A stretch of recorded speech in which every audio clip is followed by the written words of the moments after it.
আহ্বায়ক কমিটি প্রায় চূড়ান্ত হয়ে গেছে। দলটির নেতৃত্বে থাকবেন নাহিদ ইসলাম। তবে মহাসচিব পদ নিয়ে যে ধোঁয়াশা তৈরি হয়েছিল তাও কেটে গেছে। আহ্বায়ক কমিটির বিভিন্ন পদে যারা থাকবেন তাদের নামও সবার সম্মতিতে চূড়ান্ত করা হয়েছে বলে সূত্রটি জানিয়েছে। আমরা যে নতুন রাজনৈতিক দল করতে যাচ্ছি সেই রাজনৈতিক দলকে সামনে রেখে আমরা ঐক্যবদ্ধভাবে আমাদের যে বাংলাদেশ যেটা আমরা প্রত্যাশা করি সেটা করতে পারবো। সব জল্পনা কল্পনার অবসান ঘটিয়ে চূড়ান্ত হয়েছে দলটির মহাসচিবের পদে কে থাকবেন সেটাও। আক্তার হোসেনই হচ্ছেন দলটির মহাসচিব। আহ্বায়ক কমিটির অন্যান্য গুরুত্বপূর্ণ পদগুলোতে থাকবেন সার্জিস আলম, হাসনাত আব্দুল্লাহ, নাসিরউদ্দিন পাটোয়ারি, আলী আহসান জুনায়েদ, মুনিরা শারমিন, মাহবুব আলম, অনিক রায়, উমামা ফাতেমা।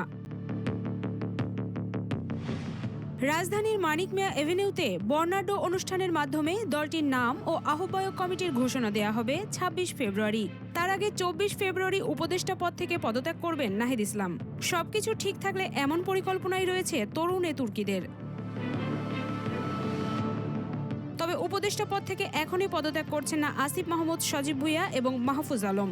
জানা গেছে দলটির আহ্বায়ক কমিটিতে আপাতত রাখা হচ্ছে না এ দুজনকে। তারা সরকারি থেকে নির্বাচনের আগ পর্যন্ত পরিস্থিতি বিবেচনা করবেন, তারপর সিদ্ধান্ত নেবেন। এদিকে বিএনপি বলছে ছাত্র প্রতিনিধিদের কেউ সরকারের থেকে অন্যরা দল ঘোষণা করলে সেটা ঠিক হবে না। এতে একটি রাজনৈতিক দল সরকারের সুবিধা পাওয়ার সম্ভাবনা থাকবে, যা রাজনীতির মাঠে মোটেই মানানসই হবে না। নাগরিক কমিটির আহ্বায়ক নাসিরউদ্দিন পাটোয়ারি আগেই বলেছিলেন ১৫ থেকে ২৮ ফেব্রুয়ারির মধ্যে নতুন দলের ঘোষণা দেওয়া হবে। সেই অনুযায়ী ২৬ ফেব্রুয়ারির আনুষ্ঠানিক ঘোষণার জন্য প্রস্তুতি নেওয়া হচ্ছে। ঈদের পর কাউন্সিলের মাধ্যমে পূর্ণাঙ্গ দল আর কাঠামো ঘোষণা করা হবে। নতুন দল নিয়ে এরই মাঝে সাধারণ মানুষের মতামত গ্রহণ করা হয়েছে। দলটির নাম কি হতে পারে সেটাও সাধারণ মানুষের কাছ থেকে জানতে চাওয়া হয়েছে। যে আপনি যে রাজনৈতিক দলের নামটি বলেছেন, যে মার্কাটি দিয়েছেন, সেটি আমাদের মার্কা হয়েছে, সেটি আমাদের রাজনৈতিক দলের নাম হয়েছে। ছাত্রদের নতুন রাজনৈতিক দলে আপাতত ৩ দেশের ৪টি জনপ্রিয় দলকে অনুসরণ করা হবে বলে জানা গেছে।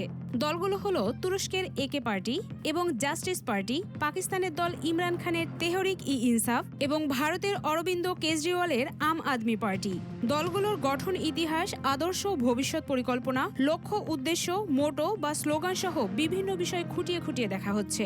জনগণ কিভাবে চায় এই বাংলাদেশ আমরা কিভাবে গড়তে পারি, কোন কোন কাজগুলো করতে পারি, সেই কথাগুলোর সমন্বয়ে নতুন বাংলাদেশ করা। প্রতিটি মানুষের নানা মত ও পথ রয়েছে উল্লেখ করে হাসনাত আব্দুল্লাহ আগেই বলেছেন, আমরা বাংলাদেশের মানুষের নানান পথ এবং মতকে ধারণ করতে চাই।